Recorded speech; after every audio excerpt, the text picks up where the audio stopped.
कुरान मजीद में से 26 वो विवादित आयतें जो आतंकवाद को बढ़ावा देती थी उनको हटाकर तो कुरान है क्या कुरान को फाड़ के सालों को जो कुरान पढ़ता है हमें वो भी समाप्त करना है, कुरान की बात कर रहे हैं। बस इसी का आज मैं इस वीडियो में खुलासा करने वाला हूं।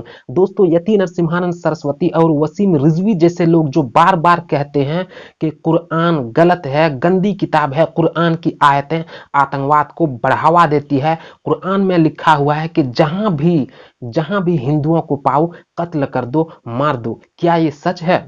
क्या सच में कुरान की आयतें आतंकवाद को बढ़ावा देती है? आज मैं उन आयतों को पढ़ करके माना आप लोगों को बता करके मैं खुलासा करने वाला हूं। इसीलिए दोस्तों, जो गैर मुस्लिम भाई इस वीडियो को देख रहे हैं, बिल्कुल आराम से देखिए, आराम से देखिए। ये वीडियो देखने के बाद, माना समझने के बाद सच्चाई क्या है आप बिल्कुल जान जाएंगे। और जो मुस्लिम भाई हैं उनसे मैं अपील करना चाहता हूं कि देखिए, कुरान में कहा गया है अगर एक आयत की जानकारी तुम्हारे पास है तो उस आयत को दूसरे आदमी तक जरूर पहुंचाइए। इसीलिए जो मैं जवाब देने जा रहा हूं वसीम रिजवी और यति नरसिम्हानंद सरस्वती जैसे लोगों को आयत पढ़ करके माना जो बताने वाला हूं, तो इस वीडियो को आप ज्यादा से ज्यादा शेयर करके गैर मुस्लिम भाइयों तक पहुंचाइए। अब आप यहां पर कहेंगे कि यार मेरे पास गैर मुस्लिम भाई के नंबर नहीं है, कैसे मैं सेंड करूं? तो देखिए, आपस में आपके गांव में व्हाट्सएप ग्रुप में आपको शेयर करना है। इससे क्या होता है, वीडियो की रीच बढ़ती है, वीडियो वायरल होती है। उसके बाद यूट्यूब का एक ऑटोमेटिक सिस्टम है, जब वीडियो वायरल हो जाएगी तो हर एक मोबाइल में, चाहे गैर मुस्लिम भाई हो या मुस्लिम भाई हो, हर एक मोबाइल में ये वीडियो जाना शुरू हो जाएगा। तो आपका काम है सिर्फ व्हाट्सएप ग्रुप में इस वीडियो को एक शेयर मारना। तो आइए अब वीडियो शुरू करते हैं। दोस्तों, सबसे पहले आप लोगों को मैं कहना चाहता हूं कि इंडिया में कानून है गोली मारना, इनकाउंटर करना, फांसी पर लटका देना, लेकिन किसके लिए?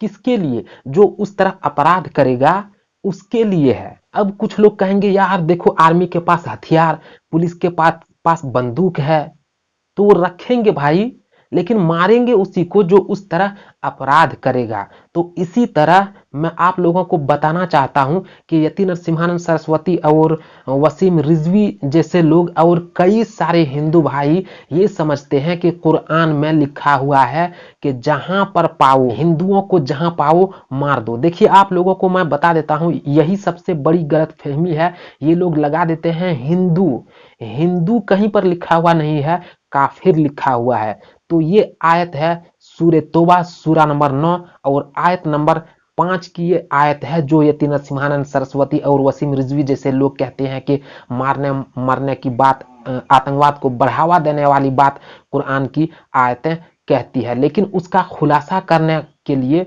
समझने के लिए कि ये आयत जो जिस आयत में लिखा हुआ है कि काफिरों को जहां पाओ कत्ल कर दो, मार दो, उस आयत का खुलासा समझने के लिए कि किस स्थिति में ये आयत नाजिल हुई है, कब नाजिल हुई है, ये समझने के लिए सूरह तौबा की पहली आयत से हमको पढ़ना पड़ेगा। जब आप पहली आयत से आप पढ़ेंगे तो आपको पता चलेगा कि मुशरिकीन मक्का और मुसलमानों के बीच एक सुलह थी, लेकिन मुशरिकीन मक्का ने उस सुलह को तोड़ दिया था। तो चलिए मैं एक एग्जांपल दे देता हूं ताकि समझने में आसानी हो। इंडिया और चीन ले लीजिए।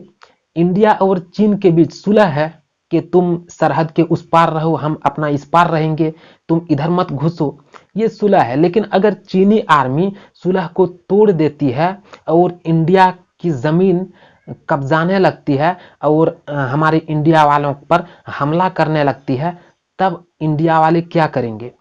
इंडिया वाले क्या करेंगे?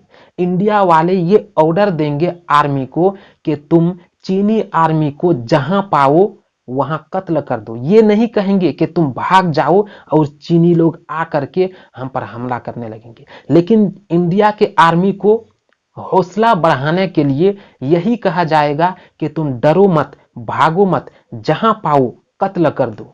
किसको? चीनी आर्मी को।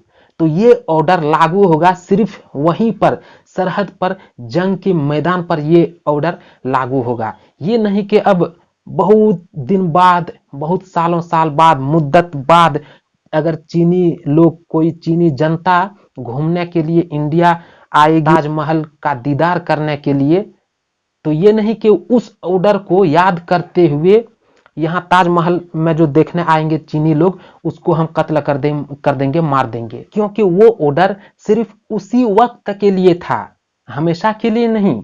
कि जहां भी जब भी मुद्दत के बाद भी अगर कोई चीनी आदमी मिले कहीं पर भी तो उसे मार दो, ऐसी बात नहीं है। सिर्फ उसी वक्त जंग के मैदान में, युद्ध में वो ऑर्डर लागू होता है। दोस्तों बिल्कुल इसी तरह वो आयत उसी वक्त नाजिल हुई थी जब मुशरिकीन मक्का जब सुलह को तोड़ दिया था। तब हालांकि अल्लाह वार्निंग दे रहा था कि सुधर जाओ नहीं तो ऐलान जंग, लेकिन वो लोग नहीं सुधरा, सुलह को तोड़ दिया। तोड़ने के बाद फिर ऐलान हो गया, मतलब ये आयत नाजिल हो गई कि जहां पाओ काफिरों को कत्ल कर दो। ये आयत सिर्फ उसी वक्त के लिए था, मुशरिकीन मक्का के लिए था, हिंदुओं के लिए नहीं था।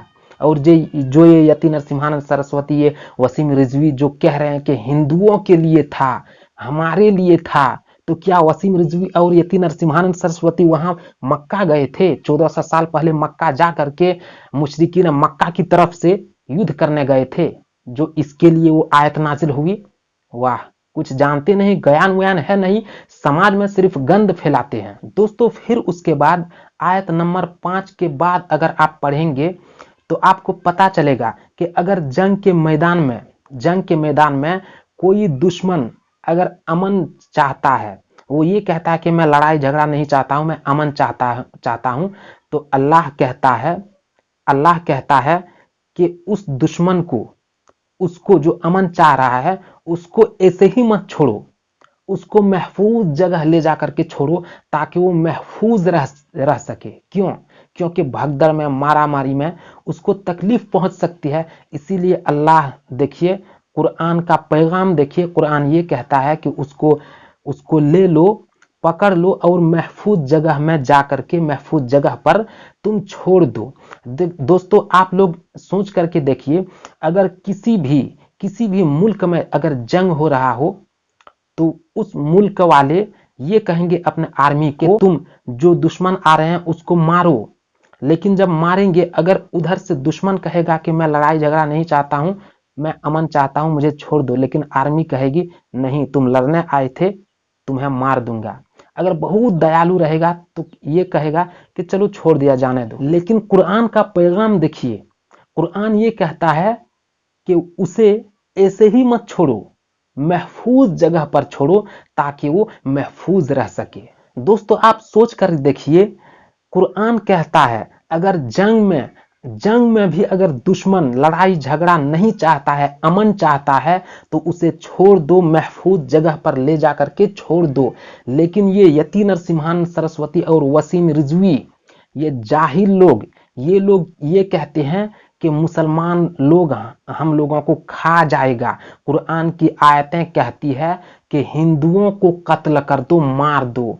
वाह रे जाहिल, गधेड़ा। इसीलिए मैं यति नरसिम्हानंद सरस्वती और वसीम रिजवी से मैं कहना चाहता हूं कि तुम लोग बिल्कुल जाहिल लोग हो।